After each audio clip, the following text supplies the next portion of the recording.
நாகை அடுத்த வெளிப்பாளையத்தில் அமைந்துள்ள மனசாட்சி நட்புக்கரங்கள் அறக்கட்டளையின் 2025ஆம் ஆண்டிற்கான நிறைவு கலந்தாய்வு கூட்டம் மற்றும் 2026ஆம் ஆண்டிற்கான தினசரி காலண்டர் வழங்கும் நிகழ்ச்சி நடைபெற்றது. நிகழ்வில் அறக்கட்டளை நிறுவனர் சம்பத்குமார், சட்ட ஆலோசகர் வைரவநாதன் உள்ளிட்டோர் முன்னிலை வகித்தனர்.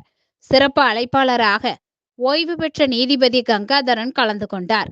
இந்நிகழ்வில் அறக்கட்டளையின் முன்னாள் இந்நாள் நிர்வாகிகள், உறுப்பினர்கள் உள்ளிட்ட பலர் கலந்து கொண்டனர். ஐயா டி வைரவநாதன் சார் அவர்கள் வெளியிட அதனை தலைமை ஆலோசனை குழு ஐயா கே சுகுமார் சார் அவர்கள் பெற்றுக் கொள்வாங்க.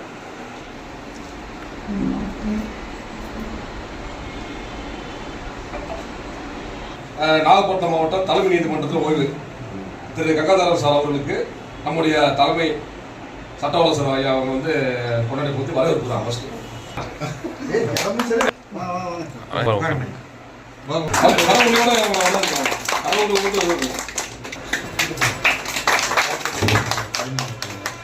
நம்ம வந்து ஃபீல்டில் இறங்கி ஒரு சில விஷயங்கள் தான் நம்ம பார்த்துருக்கோம். தொடர்ந்து ஃபீல்டில் இல்லை, மீட்டிங் போடுறோம், மீட்டிங் பேசிட்டு அதோட கடந்து ஃபீல்டில் இறங்கி யாராருக்கா செய்யணும் அப்படிங்கிறத ஒரு ஃபைண்ட் அவுட் பண்ணி ஒவ்வொருத்தரும் நம்ம தலைவருக்கோ நிர்வாகிகளுக்கோ அதை தெரியப்படுறாங்கன்னா சம்பத்தை பற்றி சொல்லணும். ஒரு வாரமாகவே உடம்பு சரியில்லாமல் இருந்து சென்னையில் இருந்து வர முடியாமல் இதெல்லாம் போஸ்ட்போன் பண்ணி இந்த விழாவை உடலை வருத்திட்டு வந்து இங்கே நடத்திட்டு இருக்கிற சம்பத்தை வந்து நம்ம எவ்வளோ பாராட்டினாலும் தரணும். அடுத்தது இந்த விழாவில் வந்து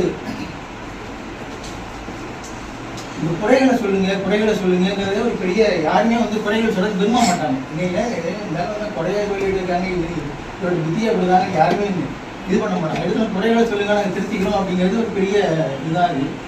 இதில் ஐயா வந்து காலரை கொடுக்குறது ஒரு பெரிய இது இல்லை அப்படிங்கிறது. அது ஒருத்தருடைய விருப்பம். ரீசெண்டாக மெஸ்ஸிங்கிற ஒருத்தர் வந்து அது அர்ஜென்டினா இது மூலமாக நம்மளுடைய அதிகமாகும்.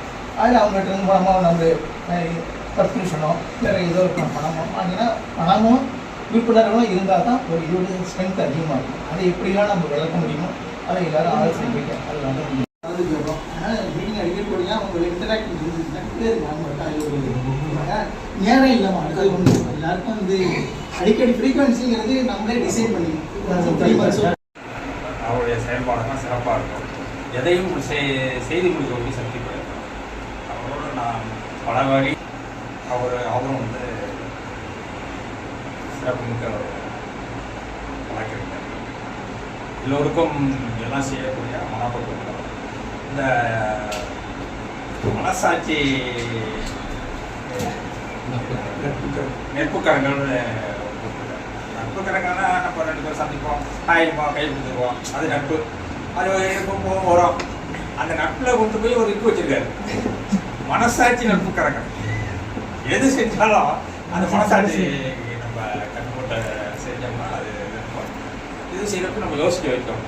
அதில் ஒரு தெளிவான முடிவு எடுத்து மனசாட்சி நட்புக்கரங்கள் ரொம்ப அதனால் சரி முடிஞ்சு எல்லாருக்கும் நிறையா செஞ்சுருக்காங்க நினைக்கிறேன். முடியாதவங்களுக்கு இயற்கை வந்து ஆரம்பிக்கும் போது சாதாரண, ஆனால் அது இயற்கை காலம். நம்மளோட மனசாட்சி இருப்பவர்கள் திட்டமிட்ட கொஞ்சம் கொஞ்சமாக செயல்பட டெவலப் பண்ணுறது நாளுக்கு நாள் மெருகூட்டி வருகிறது என்பது மாற்றுக்கிறது கிடையாது. அது கூட எத்தனை நம்மளோட உறுப்பினர்கள் இருக்காங்களோ அவங்கெல்லாம் ஒரு அர்ப்பணிப்போடு தான் செயல்படுறாங்க. ஏன்னா ஏதாவது நம்மளால் இல்லாதவர்களுக்கு இயன்றவர்களோட செய்யணும், அது மக்களுக்கு பயன்படக்கூடிய வகையில் இருக்கிறாங்க அப்படின்னு சொல்லி தான் அவங்களால் இயன்ற அளவில் உறுப்பினர் மூலமாகவோ இல்லை நன்கொடை மூலமாகவோ செய்யணும். அந்த வகையில் வந்து நம்முடைய இயக்கம், நம்முடைய நட்புகள் மனசாட்சி நட்புகள் வந்து கிட்டத்தட்ட 8 ஆண்டுகளாக வெற்றிகரமாக செயல்பட்டு நான் முதலில் பதிவு செய்கிறேன். சரி, எல்லாம் சொன்னாங்க. தலைவர் சொன்னார், ஒவ்வொரு வீட்டில் பார்த்துட்டு இருந்தேன். என்ன நிறைகளை பொறுத்த 3வது நபர் தான் சொல்லணும், குறைகளை பற்றி நம்மளே சொல்லிக்கூடாது. அந்த குறைகளை சொல்றதுன்னா வெளிநபர்களாக சொல்லணும். சரிதானா? இது என்ன பண்ண நம்மளுடைய இந்த பணச்சாட்சி டெஸ்ட்டை பொறுத்தாலே என்ன சிறப்பாக இருக்குது, என்ன சிறப்பாக அமைய வேண்டும். ஏன்னா எழுத்து சொல்லும்போது நான் ஒரு நல்ல வார்த்தையை சொல்லுவேன், என்ன சிறப்பாக இருக்குது, என்ன சிறப்பாக இருக்குன்னு, என்ன மாற்றிக்கொள்ள வேண்டும், என்னென்ன செயல்பட வேண்டும் என்பதை அதை நம்ம எடுத்துக்கொள்ளலாம்.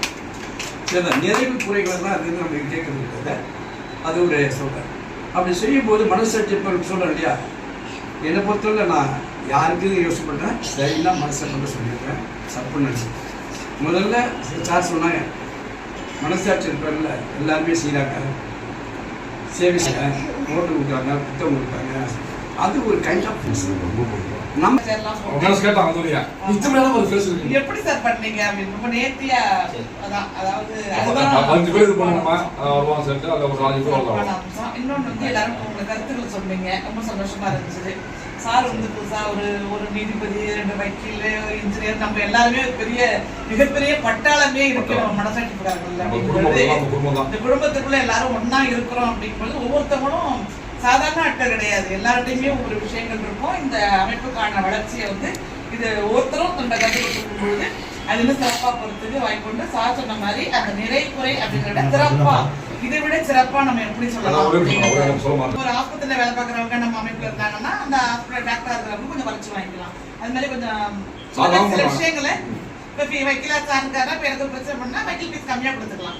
இது ஒரு நல்ல விஷயம் தான். இது சார் ஒரு டிபார்ட்மெண்ட் பண்ணிட்டு இருக்காருன்னா அங்க பண்ண நம்ம இது வந்து ஒரு நல்ல விஷயம். ஒரு அமைப்புக்குள்ள இருக்கும் பொழுது இது ஒரு நல்ல விஷயம். சுயநலமாவும் இதை நம்ம எடுத்துக்கலாம். சுயநலத்துக்கு நம்ம பயன்படுத்திக்கிறோம். சுயநலம் சார்ந்த பொதுநலம். இன்னொன்னு ஒண்ணுன்னா, ஒரு இடத்துக்கு ஹோட்டல்ல சாப்பிட போறோம், வெளில 2 பேரும் விஷயம் இருக்கு, தன்னுடைய கருத்துக்களை எல்லாம் பகிர்ந்துருக்கீங்க. புதிய வரவாக வந்த சாரும் தன்னுடைய கருத்துக்கள் சொல்லி மிக சிறப்பா சொல்லியிருந்தாங்க. ஐயா வந்து மிக சிறப்பா சில விஷயங்கள் எடுத்துக்காட்டலாம் சொல்லி பேசினாங்க. அது ரொம்ப சந்தோஷமா இருந்தது. இந்த நிகழ்வுக்கு வந்திருந்து எல்லோரும் அமைதியாக ஒற்றுமையாக இருந்து சார் சொன்னதெல்லாம் கேட்டுக்கிட்டு இன்னும் நம்ம அமைப்பை இல்லை நம்ம குடும்பத்தை எப்படி டெவலப் பண்ணலாம் அப்படிங்கிற கருத்துக்களை வழங்கிய உங்கள் அனைவருக்கும்